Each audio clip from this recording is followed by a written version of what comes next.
Afternoon students, happy Sunday. आज मैं आप स्मृति हिस्ट्री इंग्लिश टीचर। आज मैं 12th क्लास का पहली बार वीडियो बना रही हूँ। उसका फर्स्ट चैप्टर है हिस्ट्री का, bricks beads and bones. The Harappan civilisation पे चैप्टर है बच्चों। अभी मैंने आपको जब 11th का पढ़ाया था तो उसमें ना मेसोपोटामिया था, तो मेसोपोटामिया और हड़प्पन के बीच में ना ट्रेड रिलेशंस थे हमारे। तो वहाँ मैंने आपको वहाँ पे भी एक जिक्र किया था, एक लाइन का, कि वो चैप्टर पढ़ोगे तो थोड़ा सा यहाँ का पता चलेगा कि ट्रेड रिलेशंस थे और यहाँ से भी चीज़ें वहाँ जाती थी, तो हमें पता चलता है। अब ये हमारे इंडियन सिविलाइजेशन है, फर्स्ट अर्बन सिविलाइजेशन है। हम इसको प्रोटो हिस्ट्री में भी जोड़ते हैं। हिस्ट्री को 3 भागों में डिवाइड किया। पहले आपको ये समझना पड़ेगा, pre history, proto history. Pre history means कि जब प्री हिस्टोरिक एज है, जब मानव जो था, आदि मानव, वो मतलब एक सेटलमेंट में नहीं रहता था, है ना, कि हंटिंग गैदरिंग में रहता था और घूमते रहना। पर ये जो प्रोटो हिस्ट्री होती है कि हाँ वो सेटलमेंट में तो रह रहा है और उसने राइटिंग भी शुरू कर दी है, लेकिन हमें इनकी राइटिंग ना समझ नहीं आई है कि क्या है इनकी, अभी तक अनडिसिफर्ड है इनकी राइटिंग। और बहुत ही शानदार सिविलाइजेशन उनका जो अर्बनाइजेशन है वो हमारे जो अभी है उससे भी ज़्यादा। हाँ, टेक्नोलॉजी में उतने आगे नहीं थे। आप कहोगे कि नहीं मैम टेक्नोलॉजी तो हमारी बड़ी बढ़िया है, लेकिन मतलब वो लोग अपने ज़माने में बहुत अर्बनाइज्ड थे। अभी हिंदुस्तान अभी इतना अर्बनाइज नहीं हुआ है। उनका जो सिस्टम था, ब्रिक सिस्टम हो गया या फिर घर बनाने के सिस्टम, ड्रेनेज सिस्टम, वो हमसे शानदार था। अभी मैं आपको अभी से भी ओवरव्यू दूंगी कि जो हड़प्पन सिविलाइजेशन है वो 3 भागों में डिवाइडेड है। उसको इंडस वैली सिविलाइजेशन भी कहा जाता है। हड़प्पन इसलिए कहा जाता है कि ये आर्कियोलॉजिस्ट ने ये डिसाइड किया होता है कि जो पहली साइट खोजी जाएगी उसी के नाम पे उस सिविलाइजेशन का नाम डाला जाएगा, इसलिए ये हड़प्पन सिविलाइजेशन भी इसको बोलते हैं। हम इसको 3 भागों में डिवाइड करते हैं। एक अर्ली फेज है, एक टर्म है अर्ली हड़प्पन फेज है, 6000 BCE टू 2600 BCE। और द अर्बन फेज है जिसको मैच्योर फेज कहते हैं, 2600 BCE या 1900 BCE। बहुत ही प्रॉस्परस फेज वही है। फिर इनका डिक्लाइन शुरू हो जाता है ना। फिर हमारा वो वैदिक एज, प्री वैदिक एज लेटर आ जाता है। तो ये 1900 BCE टू 1300 BCE टर्म है लेटर हड़प्पा। अब हम इसको क्यों इतना बोलते हैं, हम जब 1921 में या फिर 1924 में जॉन मार्शल ने इसका एक्सकेवेशंस की या फिर सामने आया पूरे वर्ल्ड के, तो हमें लगा कि ये तो बहुत ही अर्बन सिविलाइजेशन है, बहुत अच्छी अच्छी चीज़ें हमें आर्टिफैक्ट्स मिले वहाँ से। हमें क्या क्या मिला खुदाई करने पे, है ना। हमें क्या मिला कि seals, weights, beads, copper, bronze articles. और ये कहाँ कहाँ फैली थी, पहले आपको ये पता होना चाहिए कि ये सिविलाइजेशन सेटलमेंट जो थी, जो लोग सेटल थे वो कहाँ कहाँ फैले थे।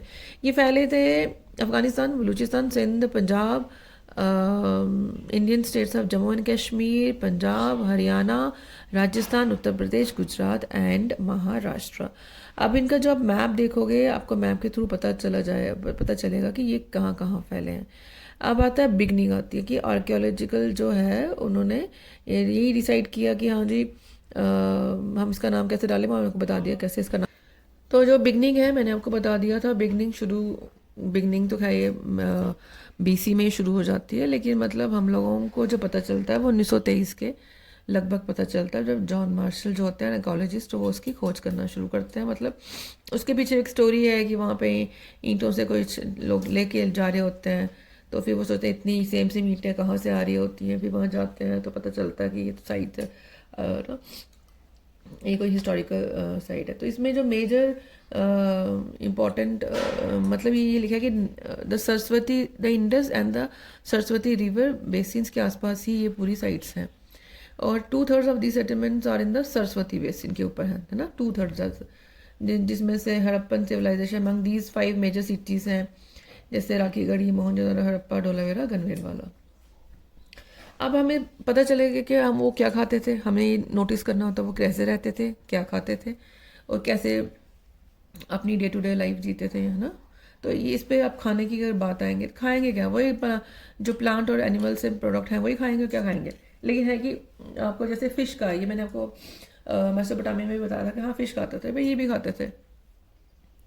अब आता है कि उनकी डाइट्री जो हैबिट्स हैं या फिर उनको क्या मिलता था, उसमें क्या आ जाएगा कि बार्ले, जैसे Harappan sites includes wheat, barley, lentil, chickpea, है ना। लैंटिन होगी दालें, चिकपी हो गए चना, और सेसमी आपको पता है होते हैं तिल, मिलेट्स खाते थे, जैसे आजकल भी मिलेट्स का बहुत जोर आ रहा है, भैया मिलेट्स खाओ मिलेट्स खाओ। और millets are very crucial, not crucial, very useful for health, crucial sorry. And millets Gujarat में पाए जाते हैं, पाए जाते थे, और राइस भी खाते थे ये लोग। जब हमें एनिमल्स की बोन्स मिली तो पता चला कि वो मतलब कि पालतू जानवर कौन से रखे थे, और खाने वाले भी कौन से थे। तो जैसे कि हमें पता चलता है कि जैसे शीप है, गोट है, बफेलो है, पिग है, और studies done by archaeologist, zoologist जो जू से रिलेटेड होते हैं, जू आर्कियोलॉजिस्ट, कि भैया ये एनिमल्स डोमेस्टिकेटेड थे। Bones of wild species such as हमें बोर का, डियर का, घड़ियाल के भी मिले हैं। तो पता चलता है भाई हंटिंग भी करते थे। Bones of fish and Fowler also important खाने के हिसाब से। अब यहाँ आता है टेक्नोलॉजी। टेक्नोलॉजी में एक टेराकोटा बुल मिला है कि वो कैसे अपनी खेती बाड़ी करते होंगे, है ना। तो कैसे लैंड की प्लोइंग करते होंगे, प्लो कैसे करते थे। अब है कि terracotta models of plough have been found at sites of Cholistan और बनवाली। चोलिस्तान और बनवाली, है ना, ये बनवाली तो हरियाणा में है। Archaeologist have also found evidence of ploughed field Kalibangan में भी मिला हमें, कि वहाँ पे भी हमें हल के निशान मिले हैं। तो a field had two set of furrows at right angles to each other. Two set of furrows मतलब कि एक आपका खेत है, उसको बीच में से काट दिया, और राइट एंगल पे जैसे वो हम बीज लगाते हैं तो बीच में एक गड्ढा सा नहीं करते हैं, तो वैसे गड्ढे किए हुए हैं ताकि वो दो क्रॉप्स एक ही खेत में बीच में पार्टीशन करके लगा सकें। ये आ जाता है, आपको ये याद रखना है। वुडन हैंडल्स हुआ करता था, मतलब वुड का ही उस समय वुडन का ज़्यादा था ना। अभी अभी आयरन नहीं एक्सप्लोर मतलब हुआ था, एक्सप्लोर उसकी आयरन नहीं आया था अभी की, है ना। अभी आयरन बाद में आता है, जो आयरन एज में आता है। ये कॉपर और ब्रॉन्ज की एज है। तो हमें शॉर्ट तो गई जो अफगानिस्तान में हमारी साइड है, और पंजाब में और सिंध में है। तो देख हमें जो कैनाल्स मिले, कैनाल समझ रहे हो कि बड़ी बड़ी नदियाँ तो थी उस समय, छोटी छोटी नदियाँ बनाई जाती थी, मतलब कैनाल्स हमें मिली हैं। तो उससे क्या होता था, शॉर्ट तो गई अफगानिस्तान में ये खेती बाड़ी की और सेटलमेंट के, जहाँ भाई आप जहाँ रहोगे वहाँ पानी सबसे ज़्यादा इंपॉर्टेंट है। तो कैनाल्स भी बनाते थे ये लोग, इरिगेशन के लिए बहुत इंपॉर्टेंट। वेल्स थे इनके, वेल्स तो क्या बहुत इंपॉर्टेंट है। और हमें वाटर रिजर्वियर्स मिले हैं, मतलब पानी को सेव करना। धोलावीरा गुजरात में भी हमें मिला ये, ठीक है। आर्टिफैक्ट्स क्या होते हैं, आर्टिफैक्ट्स वो होते हैं जो हमें चीज़ें मिलती हैं, सामान मिलता है जिससे डे टू डे लाइफ होती है के काम आता है। जैसे हमारे बर्तन हो गए, मेटल्स हो गए, टेराकोटा के, स्टोन के, उसमें ज़्यादा मिलते थे मोहनजोदड़ो के साइड पे। अब जो डोलावीरा में रिजर्वर मिला है उसे पानी को सेव करने के लिए। ये अर्नस्ट मैके एक्सकेवेशंस एट मोहनजोदड़ो। अर्नस्ट मैके जो है उन्होंने, वो भी आर्कियोलॉजिस्ट है, उन्होंने भी ये आपको दिखाया हुआ है। क्या दिखाया हुआ है आपको, अर्नस्ट मैके ने एक खोजा हुआ है कि जैसे सिलवट्टा टाइप का नहीं होता, उस पर वो पीसने के लिए सैडल कॉर्न, मतलब जैसे आप मसाला नहीं पीसते हो आपके, हम हमारे घर में थोड़ा रिफाइंड हो गया, उसमें थोड़ा सा ऐसे रफ नज़र आ रहा है। अब आता है कि इनका अर्बन सेंटर, मतलब देखिए उस समय क्या होता था, टाउन्स हो गए जैसे Mohenjodaro, more closely although Mohenjodaro is the most well known site है, the first site to be discovered Harappa. या याद रखना कि हड़प्पा फर्स्ट साइट है और मोहनजोदड़ो एक बहुत ही वेल नोन साइट है। तो वहाँ पे सेटलमेंट जो दो सेक्शंस में डिवाइडेड थी, एक स्मॉलर, एक but higher, and the other much larger, ठीक है, बट लोअर। मतलब दो भागों में डिवाइडेड थी। एक सिटाडिल कहा जाता है, सिटाडिल, और एक लोअर टाउन। सिटाडिल हो गया कि जहाँ पे थोड़ा सा हाइट पे होगा, छोटा है लेकिन सिटाडिल, है ना, वहाँ पे हो सकता है वहाँ की जो थोड़ी हाई क्लास है वो रहती थी। लोअर टाउन बड़ा है जहाँ जनरल पब्लिक रहती थी। तो ये सिटाडिल आपसे पूछा जाएगा तो आप जो है सिटाडिल पता नहीं क्या चीज़ है, कुछ भी नहीं है, छोटा एरिया है। और लोअर टाउन बड़ा एरिया है जहाँ पे थोड़ा से वहाँ के जो एलिट क्लास होगी वो सिटाडिल में रहती होगी, रहती होगी, नहीं रहती थी। अब क्या है, अब हड़प्पा जो है पहली साइड है, ये आपके जो छोटे से कॉलम में दिया गया है। 1875 में अलेक्जेंडर कनिंघम है जो फर्स्ट डायरेक्टर जनरल है। ये पूछा जाता है आपसे ऑब्जेक्टिव्स में, फर्स्ट डायरेक्टर जनरल कौन है, अलेक्जेंडर कनिंघम, ASI के। तो उन्हें फादर ऑफ इंडियन आर्कोलॉजी भी बोला जाता है। तो अब उनका प्लाइट ऑफ हड़प्पा का क्या लिखा हुआ है इसमें, कि उनको एक नोट किया गया, amount of the brick taken from the ancient site was enough to lay bricks for about 100 miles of the railway line से लोग लेके लाहौर और मुल्तान के बीच में लोग ईंटें चुरा चुरा के ले रहे हैं। Many of the ancient structures at the side were damaged. तो डैमेज हो गई साइट्स ना। In control Mohenjodaro was for better preserved. Harappa का ये प्लाइट रहा कि मतलब और जैसे नहीं ना लोग घर बना रहे हैं, उनको लग रहा है अरे इतनी ईंटें, अरे सेम सेम ईंटें थी, साइज सेम था ईंटों का, उनकी लेंथ ब्रेथ ना तो सेम साइज की थी, सिर्फ 4/3 2/1 ऐसे कुछ था। तो उन्होंने को लगा कि सेम ईंटें चुरा लो, उनको बड़ा पता है ये आर्कोलॉजिकल साइट है भैया। हाँ, तो वो ये बताया कि वो उस तरीके से जो हड़प्पा थोड़ी डैमेज हो गई, ज़्यादा डैमेज हो गई। लोअर टाउन के ऊपर मैं पढ़ा रही थी आपको, वो वॉल्ड रहता है, मतलब वॉल्ड रहेगा। और वॉल्ड मतलब कि ऐसे उसकी फोर्टिफिकेशन रहेगी ताकि सेफ्टी पर्पज से हम कह सकते हैं। और मतलब ब्रिक्स कैसे यूज़ करते थे, सन ड्राइड एंड बेक्ड करते थे। उनका सबका रेशियो सेम होता था, जैसे लेंथ ब्रेथ है ना 4 times and twice the height same, इसलिए सम सच BRICS were use eight Harappan settlement. इसलिए तो वो चोरी करके ले जा रहा था, अरे बड़ी अच्छी ब्रिक्स हैं, चोरी कर लो इनको। ग्रिड पैटर्न पे उनके घर हुआ करते थे, राइट एंगल्स पे घर ऐसे कट जाते थे। मतलब पहले सड़कें बिछी, नालियाँ हुई, फिर टाउन प्लानिंग हुई। मतलब बहुत ही दिमाग के साथ टाउन प्लानिंग की जाती थी। उनका ड्रेनेज सिस्टम इतना बढ़िया था कि ये हमारी तरह नहीं हो कि ये नालियाँ ब्लॉक हो रही है, बारिश आ रही है तो शहर आधे डूब रहे हैं, ऐसा सिस्टम नहीं था। इसलिए हम उनको उनकी स्टडी की जाती है। आप सोचते हो कह रहे हैं हमें क्या चट्टी पड़ी है इतने पुरानी सिविलाइजेशन की। हम इसलिए हैरान होते हैं कि इतनी पुरानी सिविलाइजेशन में भी इतना दिमाग था कि वो इतना कुछ प्लान करने के बाद अपनी सेटलमेंट करते थे। तो वो मतलब घरों का वेस्ट वाटर जो है वो नालियों में जा रहा है। अभी आपने अभी भी देखा होगा नालियों का सिस्टम, तो मैंने बहुत उल्टा मैं कम देखते आ रही हूँ। मतलब नालियों ऐसा है ही नहीं घर के कि हर एक घर के बाहर एक नाली का सिस्टम हो, एक ड्रेनेज सिस्टम हो। नालियाँ भी कट कर कहीं बड़े नाले में जाए, ऐसा सिस्टम थोड़ा कम हो रहा है। इसलिए तो बारिश आ रही है, एकदम से भर जा रहे हैं सड़कें।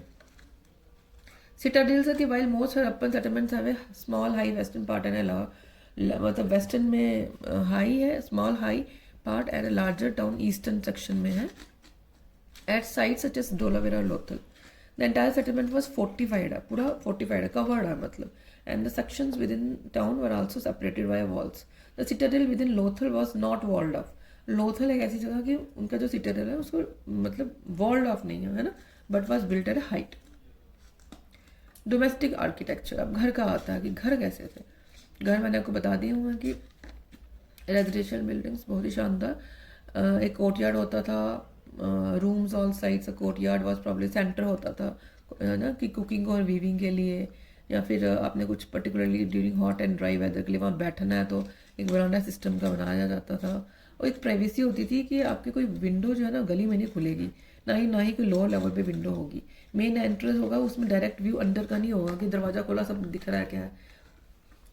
हो सकता है मेन एंट्रेंस के आगे दीवार हुआ करती थी ताकि ना कोई देखे ना कि क्या हो रहा है ना। लेकिन एक कुआं जरूर होता था, जैसे आपका गेट हुआ, मेन गेट हुआ, गेट के साइड में कुआं रखा, उसके बाद एक दीवार रखी कि भैया किसी रहवासी को पानी पीना है तो वहाँ से पी के चला जाए। तो ड्रेनेज सिस्टम मैंने बता दिया। स्टेयर केस भी होते थे, मतलब बताया सेकेंड स्टोरी घर होंगे इसलिए स्टेयर केसेस होंगी। तो मतलब कि कुछ लोग अमीर कुछ लोग नॉर्मल। अब आप सुनिए कि मतलब कि स्कॉलर्स ने एस्टिमेट किया है कि मोहनजोदड़ो में जो कुएं थे, नंबर ऑफ वेल्स 700, ये पूछा जाता है आपसे कितने कुएं थे, तो 700 कुएं थे। अब यह कि most ancient system yet discovered. अब ये वही जो मैके है, अर्नस्ट मैके, जिसने अर्ली इंडस सिविलाइजेशन, उसकी किताब का नाम याद रखिएगा, early Indus civilisation by Ernest Mackay 1948। उसने भी इनके ब्रिक्स की मतलब वर्णन किया गया है कि कैसे यूज़ की जाती थी उनकी। उन्होंने बोला है कि ड्रेनेज सिस्टम तो बहुत शानदार था, बड़ी नहीं छोटी सिटीज़ में भी शानदार था। लोथल में उसने बोला कि while houses were build of mud bricks, हो सकता है भैया हाउसेज मिट्टी के ब्रिक्स के बने हो, लेकिन ड्रेनेज की जो सिस्टम था, उनकी जो ब्रिक्स थी वो बर्न्ड जली हुई ईंटों से, पक्की ईंटों से बनी होती थी। ठीक है, ये घर का सिस्टम पढ़ा दिया। सिटाडेल मैंने पढ़ा दिया। सिटाडेल मैंने आपको बता दिया कि सिटाडेल जो होता था, जो हाइयर होता था लेकिन छोटा होता था, क्योंकि वहाँ पे एलिट क्लास रहती थी। और वहाँ पे अब आता है ग्रेट बाथ। ग्रेट बाथ का है वहाँ से large rectangular tank in A courtyard surrounded by A corridor on all 4 sides. There are 2 flights of steps on north and south leading into the tank, which was made watertight होता था उन दोनों tank. These और gypsum किसका use किया जाता था, using A motor of gypsum का यूज़ किया गया। There were rooms on 3 sides in one of which was a large well. Water from the tank flowed into a huge drain. मतलब इतना शानदार उन्होंने बताया था, बनाया हुआ था ये जो ग्रेट बात है। ये ग्रेट बात तो बहुत बार पूछा जाता है कि भाई इसका क्या रीज़न था। ऐसे ऐसे बड़े बड़े तालाब बनाए जा रहे हैं ताकि पानी का हम यूज़ कर सकें जब पानी नहीं हो तो। अब आता है सोशल डिफरेंसेस। अब बरियल्स के हम कैसे पता चलता है बरियल्स का, कि वो जैसे आपको इजिप्ट का पढ़ा होगा आपने कि अगर कोई कब्र दफी है तो कोई अमीर है तो उसने उसके ऊपर तो पूरा पूरा वही बना दिए हुए हैं। देखा होगा कि वहाँ पे पिरामिड्स बना गए जहाँ वो फेरोस मरते थे बड़े बड़े, तो उनके ऊपर मैसिव पिरामिड्स बनाए जाते थे। अभी हमें क्या होता है स्टडी बरियल्स के हम जब पढ़ते हैं तो हमें क्या पता चलता है, सोशल डिफरेंसेस पता चलता है, कल्चर के बारे में भी पता चलता है हमें, है ना। रॉयल बरियल्स बने हो तो अब है कि बरियल ऑफ हप्पन साइट्स में the deads were generally laid in pits, pits में दबा दिया जाता था। There were differences in the way the burial pit was made. In some instances hollowed out spaces were lined with bricks. Could these variations be an indication of social differences? We are not sure. कुछ grace में हमें pottery मिली, ornaments मिले, है ना, तो लगा कि अमीर आदमी गया होगा भाई, उसके उनको लगा होगा कि जो थोड़े से ज़्यादा रिच है, हाँ भाई उनको ज्वेलरी और ऑर्नामेंट्स और पॉटरी दे दो। और कुछ हमें कुछ भी नहीं मिला हमें किसी के साथ ना, तो इसका मतलब वो कोई मिडिल ऐसे लोग है, आम आदमी होगा। अब है कि इसमें in some instances the deads were buried with copper mirror के साथ, but on the whole it appears that the Harappan did not believe in burying precious things with the deads। मतलब वो इजिप्ट कितना थी महंगी महंगी नहीं कि सब कुछ डाल दो बरियल में, ऐसा नहीं था। मतलब नॉर्मल नॉर्मल चीज़ें डालते थे वो, कॉपर डाल दिया, कोई मिरर्स डाल दिए, कोई ऑर्नामेंट, पॉटरी। अब लग्जरी के बारे में ये पता चलता है कि जो आम जनता है भैया वो तो मिट्टी के या स्टोन के बर्तन या क्ले के बर्तन यूज़ करेगी, ठीक है। जो थोड़ी हाई क्लास है वो ले आएगी जी हम थोड़ा सा ये फाइनेंस पॉट है, जो मतलब जैसे नहीं सिरेमिक पॉट आते हैं वैसे। अब ये कि these include querns, pottery, needles, flesh rubbers etcetera. जैसे अभी आप देख लो हाई जेंट्री है वो महंगी कार लेगी, जो लो तबका है वो थोड़ा सा नॉर्मल ले लेगी, उससे लो है तो वो साइकिल मोटरसाइकिल पे चला जाएगा। ऐसे ही आपकी पॉटरी पे भी आ जाता है ना। तो मैं archaeological assumes objects for luxuries if they are rare or made from the costly non local materials with complex technologies. Pots are faience, a material made of ground sand or silica mixed with colored gum and then fired. जैसे ये जैसे ceramic pot के ठीक है। अब हमें बहुत सारी ऐसे आर्टिफैक्ट्स मिलते हैं जिनसे हम समझते हैं कि हाँ लोग क्या क्या यूज़ करते थे। जैसे मिनिएचर पॉट्स ऑफ फाइनेंस पर हैव यूज परफ्यूम बॉटल्स होती थी, मोहनजोदारो हड़प्पा में हमें मिली है, कालीबंगन में हमें मिली है, वहाँ की चूड़ियाँ हमें मिली है कालीबंगन में। Gold too was rare and as present probably precious at the all the gold jewellery found in Harappa sites पर रिकवर्ड फ्रॉम होर्ड्स, काफ़ी हमें मिले हुए हैं ज़्यादा मात्रा में। अब है क्राफ्ट प्रोडक्शन। छानूदारो में हमें मिला है क्राफ्ट में, एक जैसे टाइनी सेटलमेंट है एज कम्पेयर टू मोहनजोदारो। जो छानूदारो छोटा है, ठीक है, वो 7 हेक्टर में फैला हुआ है, ज़्यादा नहीं है। और मोहनजोदारो 125 हेक्टर में फैला हुआ है। तो हमें वहाँ क्या मिलता है, bead making, shell cutting, metal working, seal making and weight making. The variety of material used to make beads is remarkable. Stones like carnelian, manganese, jasper, crystal, quartz, steatite metals like copper, bronze and gold. ठीक है जी। अब seals कैसी होती थी, cylindrical, spherical, barrel shaped. अब आते हैं हमें पॉटरी पे। पॉटरी मैंने आपको बता दिया आपको, स्टीटाइट वेरी सॉफ्ट स्टोन है। और archaeological experiments have revealed that the red color of kaolin was obtained by firing the yellowish raw material and beads at various stages of production। अभी मैं आपको ना वो पूरा दिखा रही हूँ, वैसे पूरा ओवरव्यू दे रही हूँ, लाइन टू लाइन में आपको बाद में पढ़ाऊंगी। जैसे छानूदारो में हमें, नागेश्वर में, बालाकोट में हमें ये सब चीज़ें देखने को मिली हैं ना, शेल मेकिंग के जो ऑब्जेक्ट्स हैं, बैंगल्स, ये सब चीज़ें। अब आता है सेंटर ऑफ, ये आपकी टेराकोटा फिगर बनाई गई हुई है हैवी हेयर ड्रेसेस के साथ। और अब आता है materials from the sub continent and beyond. हमें बाहर से क्या मटेरियल मिला और बाहर से हम इंडिया से क्या बाहर भेजते थे, या एक्सपोर्ट इम्पोर्ट कैसे चलता था। अब for instance they establish settlements such as Nageshwar and Balakot areas where shells was available. Others such size short in far Afghanistan near the best source of lapis lazuli, a blue stone that was apparently very high valued. Lothal में हमें कालीनन मिलता है, steatite मिलता है, और metal हमें राजस्थान से हमें मिलता है। मतलब आपस में जो इंटरनल ट्रेड है ना, विद इन सब कॉन्टिनेंट क्या क्या चलता था। राजस्थान खेती से हमें कॉपर मिलता है, साउथ से हमें गोल्ड, मतलब आपस में भी तो चाहिए होता है ना। अब मुझे कुछ गोल्ड का सामान बनाना तो मैं फॉरेन से थोड़ी मंगाऊंगी उस समय, मतलब कि जो मैं अगर सपोज शर्तों में रही हूँ मुझे गोल्ड चाहिए, तो मैं भैया जो साउथ वालों से कनेक्ट करूंगी, भैया मुझे गोल्ड चाहिए तो भेजो। तो ये आपस इंटरनल ट्रेड की बात कर रहे हैं। आप डिस्टेंट लैंड की बात करेंगे, ओमान की बात करेंगे, मेसोपोटामिया की बात करेंगे। अब है कि copper was also probably brought from Oman से भी मांगा जाता था, है ना। Chemical analysis have shown that both the Omani copper and Harappan artefacts have traces of nickel, suggesting a common origins. हमें जगह जगह से हमें मिला। ओमानी का भी याद रखिएगा। Mesopotamian text datable to the third millennium refer to copper coming from a region called Magan। हमें वहाँ से क्या मिलता है? Archaeological finds suggest a long distant contacts includes Harappan seals हमें मिली हैं, weights मिले हैं, dice and beads। In this context, it is worth noting that Mesopotamian texts mention contact with regions named Dilmun, जिसको बहरीन बोला जाता है, मैगन एंड मेलुहा। मेलुहा कौन है? मतलब उन्होंने बोला, हमारे मेसोपोटामिया ने बोला कि हमारे ट्रेड्स किसके साथ है? दिलमा के साथ, मैगन के साथ, मेलुहा। मेलुहा वो इंडियंस को बोलते थे, मतलब हड़प्पन के साथ हमारे ट्रेड है, ठीक है। अब मेलुहा में वो क्या क्या मंगवाते थे तो ये बताया। फिर वो ना मेलुहा के साथ ना वो हाजा वर्ड का नाम लेते थे। हाजा वर्ड क्या है? हमारा पीकॉक। इसका मतलब उनके हमारे साथ अच्छे खासे रिलेशंस थे, ट्रेड रिलेशंस। अब आता है आपका सील, स्क्रिप्ट्स एंड वेट्स। अब आपके जो ऊपर ये साइंस दिए मैंने कहा ना, ये अनडेसिफर्ड है, ये डोलावीरा में 10 साइड मिले हुए हैं, ये साइंस मिले हैं जो अभी तक डेसिफर्ड है। भाई कमाल की लिखी हुई है, ऐसी भाषा लिखी है जो पढ़ी ही नहीं गई आज तक। Seals and ceiling. सील्स मैंने आपको पहले भी पढ़ा दिया था कि सील्स होते हैं कि डिस्टेंट कम्युनिकेशन को यूज़ करने के लिए, कि मैं आपको ये सील दे दूंगी कि हाँ मुझे कुछ बिजनेस के लिए काम आता है, या फिर मेरा वो एक साइन होगा कि हाँ ये सील उस राजा की सील है, ये वहाँ से सामान आया है, तो हम वहाँ पे उसको ट्रेडर से या बिजनेसमैन से, ताकि हम वो सील देंगे और हमें वो सामान मिल जाएगा, ठीक है। सील्स। Enigmatic script. एनिग्मेटिक है जो हमें पढ़ी ही नहीं गई है, हमें तो समझ ही नहीं आया कि वह लिखा क्या है, ठीक है। अनडेसिफर्ड है, इसके लिए हम एनिग्मेटिक बोलेंगे। 26 साइंस हमें मिले हैं इसके। द लॉन्गेस्ट कंटेनिंग है अबाउट 26 साइंस, 26 साइंस जो नहीं पढ़े गए हैं। राइट टू लेफ्ट लिखी जाती थी ये स्क्रिप्ट। और हमें somewhere between variety of objects on which writing has been found. Seals पे कॉपर, टूल्स पे, रिम्स ऑफ जार्स पे कॉपर एंड टेराकोटा टैबलेट्स पे, ज्वेलरी, बोन रॉड्स पे हमें मिला, लेकिन पढ़े कहीं पे भी नहीं गए। वेट्स।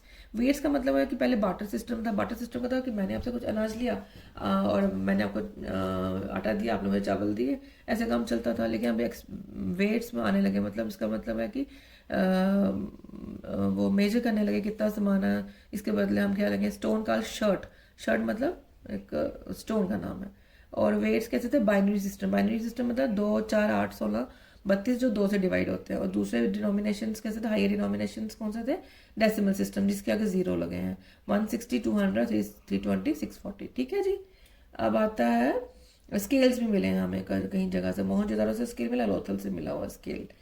अब आता है एंशियन अथॉरिटी की, वो कैसे हमें पता चलता है कि वहाँ ये जो आपका ये प्रीस्ट किंग है, इसका बहुत फोटो आपने जगह जगह देखा होगा कि एक भी मतलब एक हाइपोथेटिकल सिचुएशन है कि क्या उस समय राजा थे, क्या डेमोक्रेसी थी, रिपब्लिक था, या फिर ऑटोक्रेटिक था, ये अभी क्लियर नहीं है। भाई प्रीस्ट किसका किंग का हमें मिला है, हमें मेसोपोटामिया से भी सेम ऐसा मिला था। तो हम कह नहीं सकते कि भैया वो कैसे, उनका एक कोई राजा था, राजा होता तो आर्मी का भी कुछ जिक्र होता था, ऐसा कुछ मिला नहीं। एंड ऑफ सिविलाइजेशन है कि सिविलाइजेशन ख़त्म कैसे हो गई, इस पर बहुत सारे अभी बहस चल रही है। बहुत सारे आर्कियोलॉजिस्ट के, हिस्टोरियंस के अपने अपने व्यूज़ हैं। कोई बोलता है कि शायद मतलब डिफॉरेस्टेशन होगी, या रिवर्स का चेंज ऑफ रिवर हो गया होगा, या फिर किसी ने बाहरी आर्यंस अटैक हो गया होगा। तो ये अटैक पे है कि कैसे कैसे वो धीरे धीरे सिविलाइजेशन डिमिनिश हो गई, या फिर कैसे इन्वेजन हुआ होगा कहीं बाहर का, है ना। तो ये डिफरेंट डिफरेंट हिस्टोरियंस के डिफरेंट डिफरेंट व्यूज़ है। अब इसका डिस्कवरी के ऊपर आता है। डिस्कवरी तो मैंने कहा ना कि कनिंघम की थोड़ी कन्फ्यूजन हो गई थी, the first director general of the ASI। उनको कन्फ्यूजन हो गई थी कि main interest was in archaeology of the early historic and the later periods पे था। उनको ये लगा कि ये use the accounts left by Chinese Buddhist pilgrims who had visited the subcontinent between the 4th and the 7th centuries to locate early settlement. उनको ऐसा लगा कि ये कोई चाइनीज कोई बाहर का कोई बुद्धिस्ट पिलग्रिम आया है, तो ये Cunningham sketch of the first known seal for Harappa ये बनाया उनको as site like Harappa which was not part of the itinerary of the Chinese pilgrims was not known an early historic city did not fit very nearly within this framework of investigation। मतलब उनको लगा कि शायद कोई Chinese कोई Pilgrim है या कोई बुद्धिस्ट कोई साइट है, ये बुद्धिस्ट पिलग्रिम आया होगा हमें तो उसकी साइट होगी। A Rappan seal was given to Cunningham by an Englishman। उसने दी, he noticed the object but unsuccessfully tried to place it within the time frame with which he was familiar। Like many others thought that Indian history began with the first city in the Ganga Valley। उसको ये लगा जैसे जो हमारा letter जो हमारा वैदिक period है कि वहीं से हमारी हिस्ट्री शुरू है, तो वो मतलब कनेक्ट नहीं कर पाए। अब बाद में क्या आता है कि दयाराम साहनी ने जब 1921 में जब जॉन मार्शल आए तो उन्हें टीम बनाई, उनको आर्कियोलॉजी में इंटरेस्ट था। दयाराम साहनी ने 1921 में खोजी, राकल दास बैनर्जी ने 1922 में मोहनजोदाड़ो। जॉन मार्शल के बाद आते हैं कौन, हमारे व्हीलर, जो कि स्टेटोग्राफी लाते हैं कि हमें लेयर बाय लेयर स्टडी करनी चाहिए, तभी हमें पता चल पाएगा कि भैया पहले कौन आया बाद में कौन आया। आज व्हीलर है 1944 में ASI बनते हैं, तो ये काफ़ी काम करते हैं, ये ब्रिगेडियर भी ट्रायर होते हैं। ठीक है, ये मैंने आपको बता दिया, पूरा ओवरव्यू दे दिया है। और इसमें मदर गॉडेस है, इसमें फिर वो मतलब हमारे रिलीजन के ऊपर आता है, जिसमें एक प्रोटो शिवा आते हैं। प्रोटो शिवा के ऊपर ये दिखाया गया शिवा आता है। Problems of interpretation. Problems of archaeological interpretations are perhaps most evident in attempting to reconstruct religious practice. Religious practice के ऊपर आपको 2 लाइनें से बोल देती हूँ कि हमें एक फिगरीन्स मिली हुई हैं, ठीक है, women with elaborate head dresses पे, हम उसको मदर गॉडेस का नाम देते हैं। तो मदर गॉडेस का नाम इसलिए देते हैं कि हो सकता है वो किसी माता की पूजा करते हो या फिर नेचर की पूजा करते हो।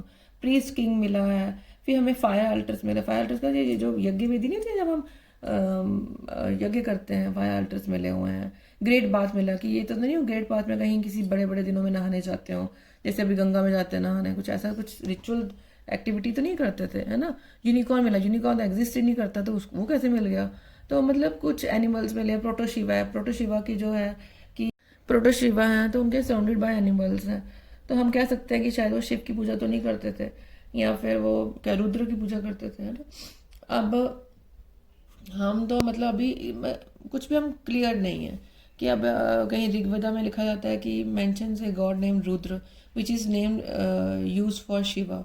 अब बाद में कहा जाता है कि ये पे शिवा हैं, रुद्र हैं, पशुपति नाथ हैं, तो कुछ क्या मतलब a linga is a polish stone that is worshipped as a symbol of Shiva. अब आता है कि shamans are man or women who claim magical and healing power. Shamans जो होते थे वो लोग होते थे जैसे कहते थे हमारे पास कुछ मैजिकल पावर्स हैं। ये जो शमन्स हैं ये सेंट्रल एशिया में भी यूज़ किया जाता था, ठीक है। अब मैंने आपको पूरा इसका ओवरव्यू दे दिया है। ये टेराकोटा कार्ट है। अब इसकी टाइमलाइन ना ये आप पक्का देख लीजिएगा, टाइमलाइन इज़ वेरी इंपॉर्टेंट। ये आपसे पूछी जाती है आपके ऑब्जेक्टिव्स में कि lower palaeolithic, middle palaeolithic time, upper palaeolithic, mesolithic, neolithic, chalcolithic, Harappan civilisation, early iron and megalith burials and early historic. अब ये नीचे आता है उनके डेवलपमेंट्स के। अलेक्जेंडर का 1875 से दयाराम साहनी टू राखी गढ़ी जो 2013 की साइट है वो, हाँ वही आप उसे याद कर लीजिएगा। मैंने इसको ओवरव्यू दिया, लाइन बाय लाइन बाद में पढ़ाऊंगी। इस ओवरव्यू से ही आप क्वेश्चन नहीं आता तो क्वेश्चन बना के तो लिख ही लोगे, ठीक है। Thank you so much for watching my video and please like, share and please subscribe. Thank you.